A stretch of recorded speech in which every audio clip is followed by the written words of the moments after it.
Imagine being lowered into the ocean by a fishing hook so that you can fight merfolk. If you've imagined that, then today's your lucky day because you will hear that tale and 7 more fascinating North American merfolk stories. But first, the like button has trapped the sub button at the bottom of the lake. If you like and subscribe, you will free the like button. Also, thanks so much for getting us over 300 subscribers. Y'all are awesome. The format of this video is going to be a little different than my other mermaiding videos. Instead of focusing on a particular species, I'm simply going to recount 8 tales of merfolk and discuss their similarities and differences to other merfolk myths from around the world and give my overall commentary. I've grouped the stories geographically, moving from the east to west coast, and because this video is in honor of Native American Heritage Month, all the stories come from tribes in the United States. You can watch or listen to this video as there will just be water and nature footage playing as I tell these tales. Let me know in the comments if y'all like this format. Maybe I'll do it more often. The first story comes from the Micmac and Passamaquoddy peoples, and it is called the Merry Tales of Lox the Mischief Maker, commonly known as the Indian Devil, of the surprising and singular adventures of 2 water fairies who were known as weasels, and how they each became the bride of a star, including the mysterious and wonderful works of Lox, the great Indian devil who rose from the dead. Which is the title. It is told in the Algonquin Legends of New England by Charles G. Leland, printed in 1884, and there's a clear European bias/influence to the story, so some elements may have been added to better fit Leland's understanding of mermaids. The story takes place in a sort of fairy tale past. It begins with their version of Once Upon a Time, of the old times. Our main characters are 2 young men named Martin, like the animal, not the European name, and Moose. They lived with an older woman who may have been their grandmother, making them brothers, or one of them's grandmother but not the others, or she may have simply been an unrelated old woman. The story isn't really clear. Moose was a hard worker, but Martin was lazy. Because he was lazy, when Moose brought back some bear meat, he and the grandmother ate it without Martin, cleaning out the stew pot to hide the evidence from it. Martin, however, figured it out, but he forgave Moose, and they went out hunting together. Later, Martin found a distant and lonely lake in the mountains. In the distant and lonely lake were beautiful female water spirits, or Lampaquin. Leland called them naiads, and this syncretism may have some truth in it, but it may have also been Leland unduly influencing his retelling of an Algonquin myth. For instance, the Lampaquin women, if their clothes are stolen, can then be forced to marry the mortal man who has their clothes, which is a common trope in European mermaid myths, such as the Merrow and Selkie. Stealing a Merrow's cap or a Selkie's sealskin could entrap them in human form, and then force him into marriage with a human man. So Martin, being something of a slimeball, stole a Lampaquin woman's clothes. She fainted, and he carried her off and made her his wife. Yuck. Moose decided that he too wanted a Lampaquin wife. He clubbed one over the head and killed her by mistake, and so remained unmarried. This story just keeps getting worse. I'm Team Lampaquin. I hope they get their revenge. Meanwhile, Martin's wife was terribly lonely, and so Martin decided not to free her, but instead to capture another Lampaquin for his second wife, so that his first wife would be less lonely, which he did. Moose was jealous and wanted Martin to give his second wife to him. Remember, he doesn't have a Lampaquin wife because he murdered the woman he wanted to marry.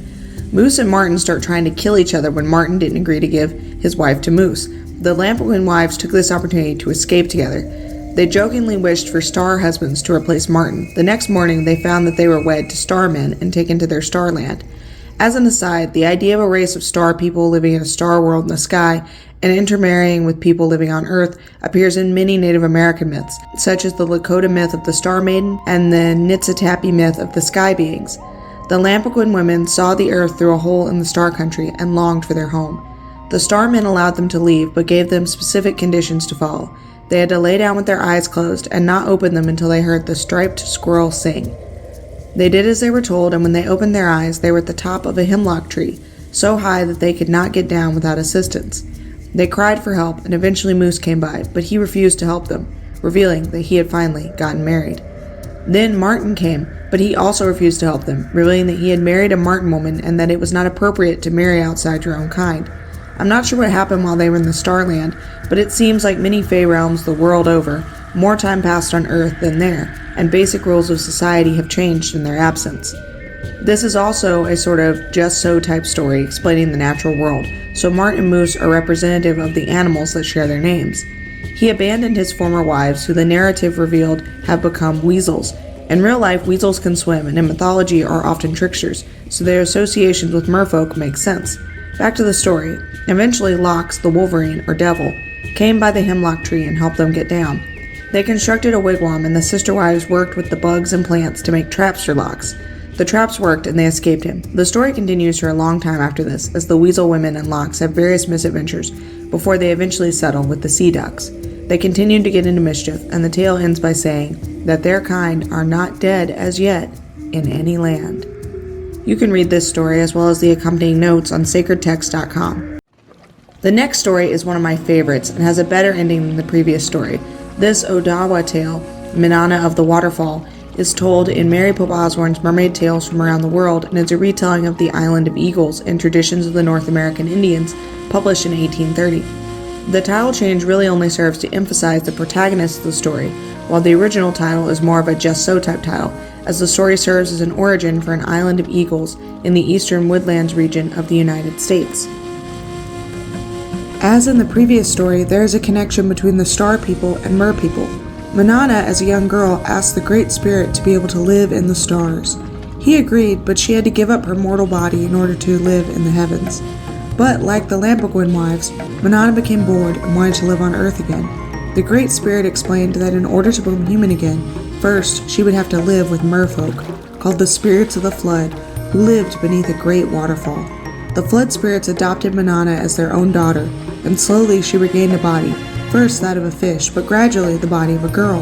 However, she would not become completely human until she fell in love. This story has some parallels to The Little Mermaid, but that wouldn't be published until 1837.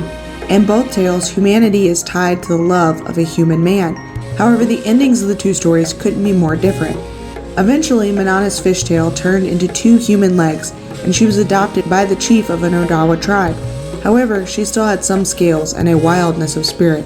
She loved swimming in the rapids and dancing in torrential rain. One day she met a young chief named Piscaret, and they fell in love. They wanted to wed, but his tribe opposed their union on account of Menana not being quite human. The spirits of the flood cursed Piscaret's tribe, and they began to war with other tribes. But Menana was still unhappy. She wanted to marry Piscaret. She left the Odawa tribe and returned to her waterfall home. The water spirits attacked and killed a war party led by Piscaret as they traveled down the river, but Menana protected him and took him beneath the waters. The slain warriors from Piscaret's tribe were turned into eagles and were forced to remain on the misty isle below the waterfall. Menana transformed Piscaret into a water spirit as well, so they could be together, and she married him beneath the wild, cascading waters. I highly recommend Mermaid Tales from Around the World. It is a beautiful book and tells Menana's story, as well as many others. This story, the aptly named The Supernatural Person in the Lake, comes from the Inde people and was retold by Pliny Earl Goddard in 1911. The story simply begins long ago with a boy and his mother. She gave her son a gift that would hopefully make him a medicine man. They were traveling through the plains and they were hungry. He made a corral near a river. He and the other hunters drove Pronghorn into the corral, and thus they had plenty of meat to eat. The mother asked for the gift back, but the son could not return it because he had already given it to the supernatural one, who I think is the boy's father, for reasons that will become apparent later on in the story. It's worth noting that the story does not say what the gift is, why the mother wanted the gift back, or who the supernatural one is. This seems to be a feature of Goddard's writing, as the even stranger tale, The Boy Who Became Strong, that I retold as The Blind Man's Love and Algonquin Love Story, had similar narrative gaps. And if you want to read that story, check the Folkloristan link in the description. Anyway, the mother cursed her son when he didn't return the gift. He left and traveled to a place identified as his own country, called Stick Swim Around, an underwater land at the bottom of a lake. There's no father mentioned in the story, which leads me to believe that his father was a merman from this place, possibly the supernatural one that he gave the gift to. In many cultures, mer hybrid children have special gifts, like being medicine men. In Stick Swim Around, there were tent poles sticking out of the water from underwater teepees. People, presumably from his mother's tribe, searched for him but could not find him. They saw tracks where the teepee poles had been dragged into the water, but they didn't find the tribe living in the lake. 2 years passed, and a war band from the tribe passed the lake. The missing boy came out of the lake to talk to them, recognizing them as being from his old tribe. They told him that they were going to steal their enemy's horses. He told them where the enemy tribe was camped, and in exchange he asked that they bring him a horse that was all black without a white spot. The next day they found the enemy tribe exactly where he said they would be. They captured the horses, including the horse that was all black without a white spot. They returned to the lake, they stopped the horses, and the black one ran immediately into the lake. I assume that this horse either was already supernatural and could breathe water, or the supernatural lake people gave it the ability to breathe water. It is also fascinating to me that we see a connection between horses and mer people here, as aquatic horses are a common trope in European lore. This tale likely originates after European contact, as horses are not native to the plains, but I'm not sure if European water horses would have been known to the plains tribes as well. It is also possible that horses were added to an older story and that they originally featured some other animal. This tale can be read on the wonderful Legends of America website. Our fourth tale comes from the Halibut People. It is a myth about the killer whale people and likely has many names, including the woman carried away by killer whales. Unlike the previous three stories where I summarized a singular tale, I will be combining multiple sources to piece together this legend, which seems to be mostly preserved in Haida art rather than in writing. The Haida word for killer whale is skana, meaning spirit being, and they are both real-world animals and supernatural creatures who live in the undersea world. In one myth, a killer whale kidnapped a woman and took her to his house beneath the sea. The woman's husband, Nana Simgit, was determined to get her back. Beneath the waves, killer whale wanted the woman to marry him. This is a fascinating role reversal of the types of stories we usually see where a human man compels a mer woman to marry him, as in the first story I told, and many more. Nana Simgit got help from many animals and sea creatures in his epic quest to rescue his wife. Ultimately, he slew killer whale and took his wife back to the surface. In the description of this video, you can find links to the different sources I looked at to put this tale together. I also found a beautiful poem called Nana Simgit by Benjamin Rosenoyer, which retells the ancient myth. I'm not going to read the whole poem, although I linked it in the description and I encourage you all to read it, because I don't want to get copyright struck, but I will read one stanza about the defeat of killer whale. The killer whale did not foresee his death. When he came to the end, he asked if he could descend to the foot of the sea, but the sea did not know its depth. Tale 5 is called By the River She Made Baskets. This story comes from the Hoopa tribe in California, and drumroll here, it's another Pliny Earl Goddard story, so we know that we're in for a weird one. This tale begins with a virgin weaving baskets by a river. She became pregnant even though she had never been with a man. She gave birth to a daughter, and sometime later she returned to the river to weave baskets. She became pregnant a second time and gave birth to a son. However, unlike her daughter, the young mother hated her son. She didn't even take care of the poor boy, and his older sister took care of him instead. Time passed and the virgin mother got married. She planned to take her daughter with her to her new husband's house, but she abandoned her son beside the river. Thoughts I'm having right now before the story's even done. Supernatural pregnancies from deities that don't care about consent are common in mythology, and although the story says that the woman became pregnant without having had sex, I can't help but think that if the merman had R-worded the woman and she suppressed the memory, that might explain why she hates her son. He reminds her of the merman. Back to the story. The sister refused to abandon her brother, and so the mother abandoned them both. The sister dragged the basket with her baby brother in it to her stepfather's house. No one noticed them apparently, and the siblings went to sleep. Before going to sleep, the sister wished for food. The next morning, they found themselves covered with a blanket, and food was lying by their heads. They did this every night for a long time, and thus were provided for. One day they wished for a bow and arrows, which enabled the brother to hunt. The siblings grew to adulthood. One night they both had a dream where they are warned of a coming famine. People begin to starve, but the text implies that the siblings do not starve and continue to be supernaturally provided for. Their deadbeat mother returned and dumped 10 siblings on them.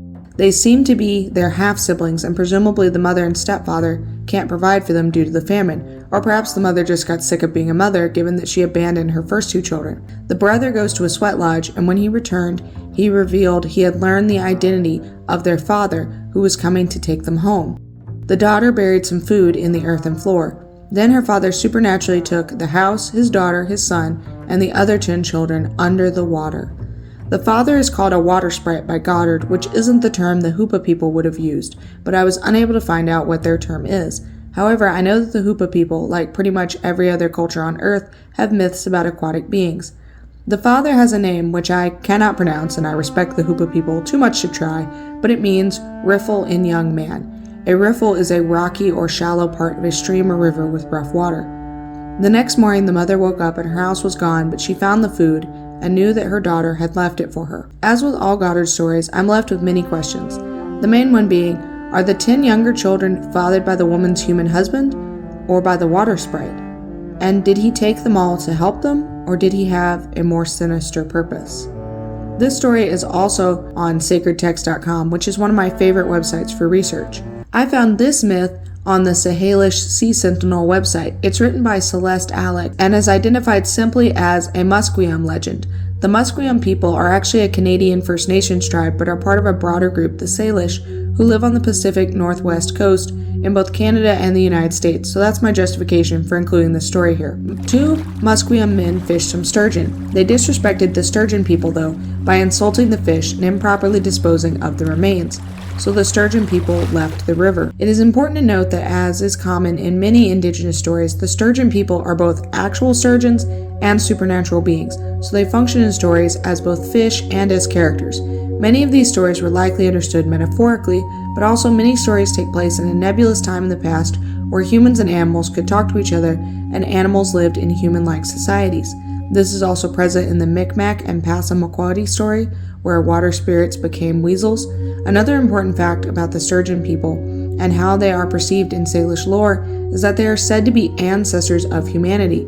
This speaks to how important the sturgeon was and is to them, but it also reminds me of myths around the world where aquatic beings are ancestors of humanity, such as the African Nomo. Video about them linked in the description. The Musqueam met to figure out what to do about the sturgeon leaving. At the meeting, Seawolf told them they had insulted the sturgeon people and that they had to find a way to ask for forgiveness. This is again an example of animals functioning as humans in these tales. Seawolf is at this human meeting, but seawolves are a subspecies of gray wolf from the coast of the Pacific Northwest. The Musqueam people decide to send a beautiful princess down into the river as a gift to the sturgeon people.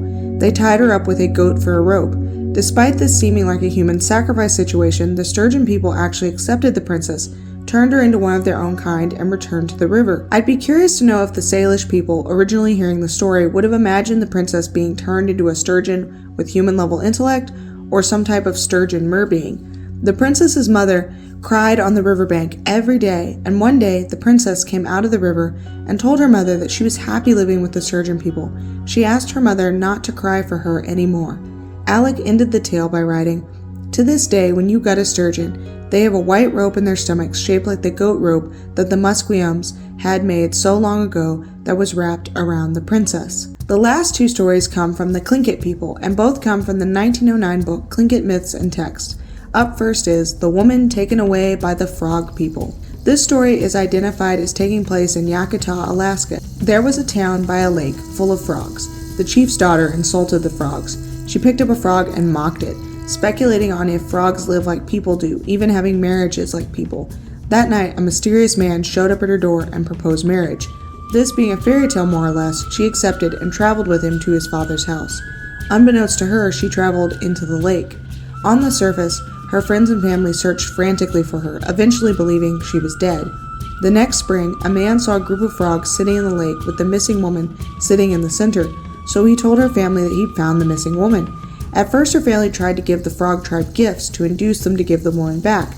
However, they wouldn't let her go. So, in desperation, they built trenches and drained the lake. Even though they killed the frogs and got the woman back, she was not the same. She had eaten black mud when she was with the frogs, and even though the tribe got it out of her, she died. It seems that everywhere in the world, eating food from supernatural beings is dangerous. Because of what happened, the frogs in Yakutat gained the ability to understand humans, and vice versa. This story is also on sacredtext.com and is linked in the description. So is the next tale. The final story is entitled The Halibut People, and it's so weird I thought our old friend Goddard wrote it, but nope. This story also features a chief's daughter insulting an animal. The tribe was butchering halibut, and she slipped on some viscera and then insulted the halibut people. Just like in the previous story, as a result of the insult, the chief's daughter is abducted and wedded to the supernatural being she insulted. However, the halibut people were more clever than the frog people and came to the village posing as humans and left with the chief's daughter publicly. The tribe believed that she had married a human man from a neighboring tribe. Once out of sight of her tribe, the halibut people melt her. However, her brothers were suspicious, good for them, and went looking for her. They somehow realized that she'd been murdered by the halibut people, and so they devised a plan to go underwater and get revenge. The elder brother put on his sister's dress, took a knife and a bladder full of blood, and was lowered under the waves by a fishhook. He came to a house under the sea and was mistaken for his dead sister. The Halibut chief married the brother, somehow believing him to be the murdered woman. The brother bided his time, and eventually he took his revenge, decapitating the Halibut chief. He jerked on his brother's line, and his brother pulled him up along with the severed head. Then the story takes a turn, or well, a further turn than it already has. The brothers traveled along a shore in a canoe and start shooting ducks. Finally, the brothers hit one and take it into the canoe. The duck was evidently not dead yet and was shivering. One of the brothers said, "Look at this little duck. It is dying of cold. I wish you were by my father's campfire." Because of these bad words, the canoe went straight down into the ocean. Apparently, the duck's grandfather is the killer whale. Go figure. And he somehow has a campfire under the sea. The avenging brothers were burned by the killer whale's campfire. For some reason then, they become ducks. The final line of this sad story is, they never got back to their friends. This myth is kind of a bummer, but fascinating all the same. Which story was your favorite? Mine was definitely Menana of the Waves. Let me know what your favorite was in the comments.